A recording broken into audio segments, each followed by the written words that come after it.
While the defense has looked amazing so far this year, only allowing 2 touchdowns in week 1 without Chris Jones against 2 extremely talented offenses, Lions and the Jacksonville Jaguars, got teams who are filled with the athletes and skill players across the board. Only allowing 2 touchdowns in 2 games is insane.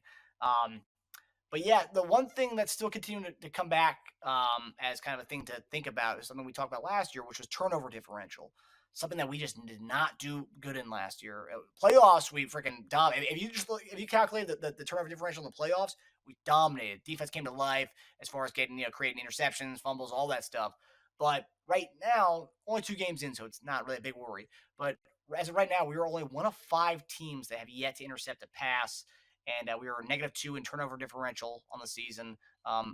Puts us at around middle of the pack. But as far as interceptions, only one of 5 teams without one so far, and that's something that we struggled with last year. I know we talked about that being maybe the rookies on defense in the secondary, but this week our luck may turn around playing the Chicago Bears, who turn it over more than every other team besides Minnesota Vikings so far. So the NFC North kind of rough in the turnover department, with a total of Oh 6 yeah. turnovers, 4 fumbles, 2 interceptions so far. The Bears have turned it over 4 fumbles and 2 interceptions. So yeah, 6 turnovers for them. Hopefully, might be a little coming out party as far as picking off some passes. But JD, what is it to kind of? I know it's a tough thing to kind of look at as far as why aren't we able to kind of create turnovers as much as say some of these other teams out there? And the fact that we haven't really, as far as interceptions, I believe I looked at it. We're only one of 5 teams, and all the other teams there. I don't think the Bears picked off a pass yet. I believe the Raiders haven't picked off a pass yet. It's been just kind of rough as far as the other teams that we're mixed in with that have not picked off a ball yet. What Yeah. what does Yeah. defense need to do in order to kind of create that? And what do you see as you think it may be an issue as to why that it hasn't happened for us? I think it's a few things, but let me just start with this. As my old coach used to say, it's the little things. Okay. Roy Kidd, who just passed away, God rest his soul. Uh, love you, coach. But he always emphasized the little things. And some of the little things that it takes is like punching at the football when you're in the crowd. Okay. Maybe stripping a guy, from the backside when you get in to get a little handsy with everything. Put your helmet on the football.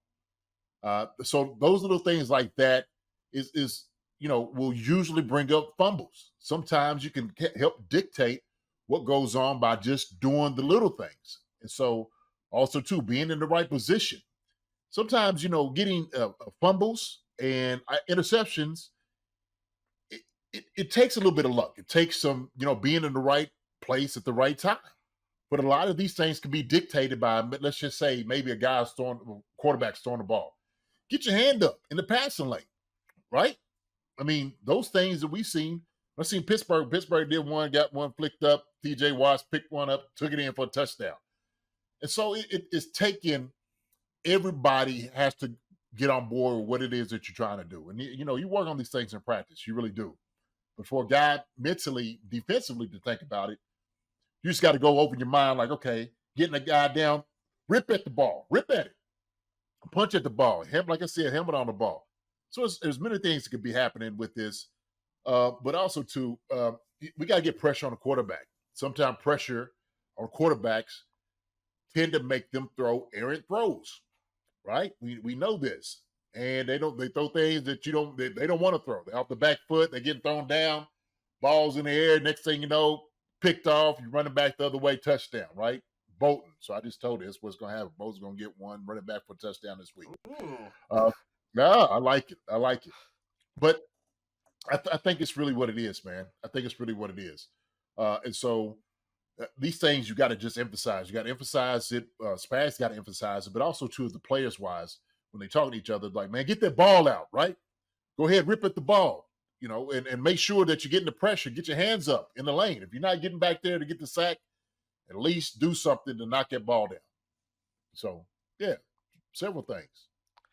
Yeah, I'm looking. So far we have had 0 interceptions and 2 fumble recoveries. So yeah, that's our thing. Yeah, we had that one. What was it? It was the one that Detroit game, and did we have one last week? I think we had one last week, didn't we? I know we gave up the ball fumbles twice last week, Yeah, but right.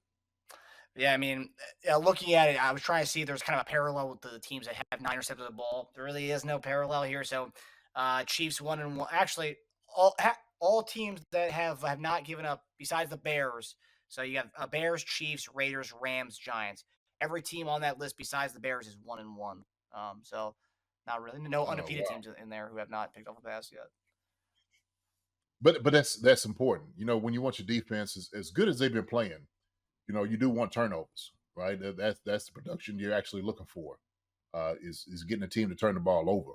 And I think with the reemergence of Chris Jones coming back to the defense, just his presence and impactfulness is going to help generate the pressure that I was talking about on the quarterbacks.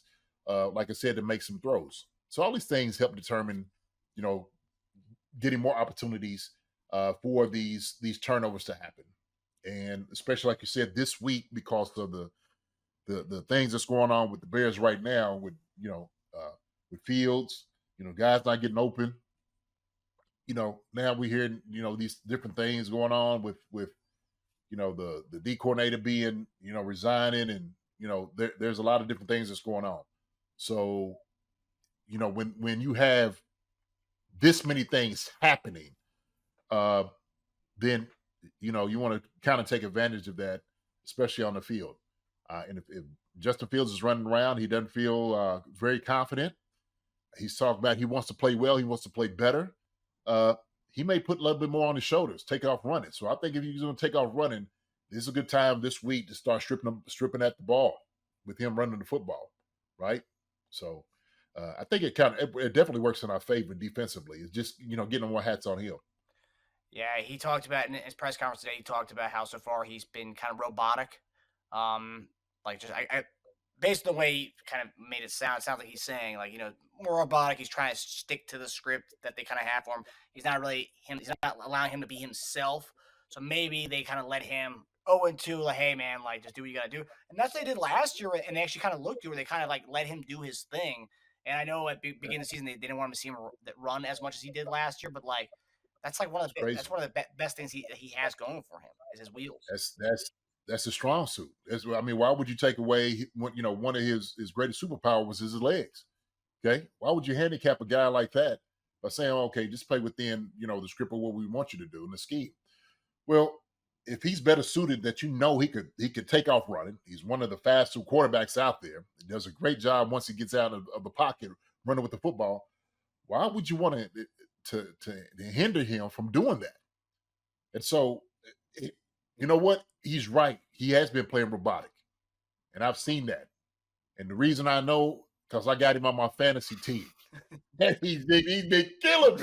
Oh my gosh, he's killing me. Or the defense is killing me, or the offensive coordinator is killing me. But eh, look, he ain't gonna start for me this week, okay? Because he's going to get the Chiefs for one, all right. But two, I don't think he's going to be that effective against the defense because, like I said, the defense is going to be humming. But yeah, man, Justin Fields he's a danger with his legs. He's a danger with it. So I just don't understand that. Like you got to know what you got in a weapon. You have to. And this is not just talking about the Bears, but also too. I'm just gonna move over to the Chiefs real quick. Okay, I'm gonna move over to the Chiefs. It's the same thing. Like we got to utilize our weapons on offense uh, as well. Part of that being the running backs. Okay, let's just be honest here. Let's utilize some of the weapons. We got weapons out there. Utilize them. Same thing, and I know we'll get this a little bit later. I know you won't keep me on You're point with good. this, man. But same thing with these young wide receivers, right? Rasheed Rice and Justin Ross getting these guys out there maybe to get them a little bit more looks. And, of course, with Richard James being hurt, we're gonna be able to see that. Okay, but I just want to say I just want to get off my chest while I was talking. You're good. I But know. go ahead. Go ahead. No, it's one thing too. Like I know it's also coincidental that that he's saying this right because he Mm-hmm. knows he's going against D line that has Chris Jones, and he knows that he has O line issues as far as he has reserves at every Oh, position besides a right tackle. So it's pretty. Obviously, I think he's maybe trying to make a statement like, "Hey, like I do not want to be stuck in the pocket against with the reserves at O line and with the and who we're going to face this weekend. So hey, like I'm gonna have to do my own thing this week. Let's get me into like doing my own thing and getting into a rhythm because he's going to have to be scrambling out of the pocket this week. I mean, with Yes, reserves at every position besides a right tackle. I mean, yeah, man. we had to deal with that in the Super Bowl a couple years ago, but like, man, oh, Dude, look, that's a bad spot to be in. I mean, your line is looking like Swiss cheese, okay? And you sitting over here thinking, I know going into the game, I gotta run for my life. I'm gonna be sitting over in a huddle calling plays, looking at these guys, and all of them looking back at me like, man, you see Chris Jones on the other side over there, I'm ready to go again. Like, yeah, sucker, get your mind in the game. Uh, but yeah, that's his money. That's his money. He knows you're putting yourself in jeopardy and risk having guys who may not necessarily be starters, uh, trying to hold up against a defense like the Chiefs and Spags, who's going to bring pressure. That's definitely you got to do it this week. Bring pressure to this guy. You got to make sure you don't get to the outside on you. All right, that's the thing about it. We've got fast linebackers. I think our secondary could be able to hold their receivers down. They got some good receivers, okay, but you can't get the ball to him.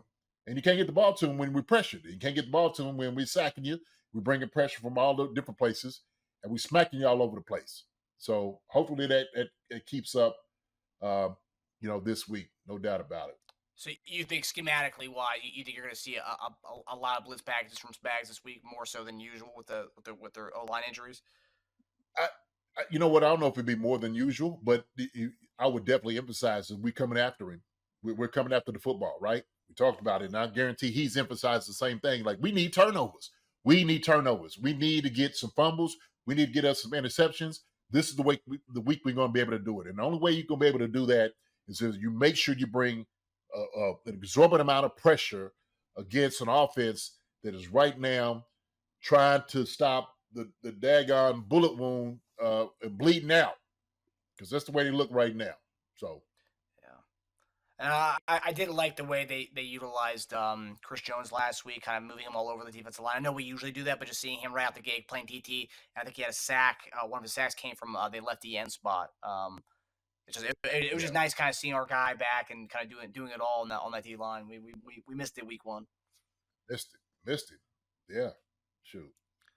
Yeah. But yeah, it should be an interesting one. I'm interested to see the. I don't think they had it last week because they didn't know how much Chris Jones was going to play. But I'm curious to see what the betting line is going to be for sacks total for the Chiefs on Sunday. Be interesting. I love to see that. Yeah. I love to see that. Maybe it's where I need to lay some money down this week on, some of these little parlay bets and whatnot. Yeah. Right? What's going on? Yeah. I bet they think that it might not, the number might not even be on there because they think it might just be a ridiculous amount of sacks this weekend. But man, Yeah. that's crazy. I feel for Fields, like hearing that, like now, like after seeing the left tackles out, all these guys are out their line, like, yeah, no crap, dude. Let me freaking do my thing. I do not want to be a statue in the pocket this week, especially against with what we're facing. Man, No sir. it's rough. No sir. Hi, everybody. Thanks for watching. Subscribe here to get the latest from the show. Also, be sure to check out the best clips from Chief Concerns. And if you prefer to listen to the show, subscribe and follow us on Apple Podcasts, Spotify, and anywhere else you get your podcasts.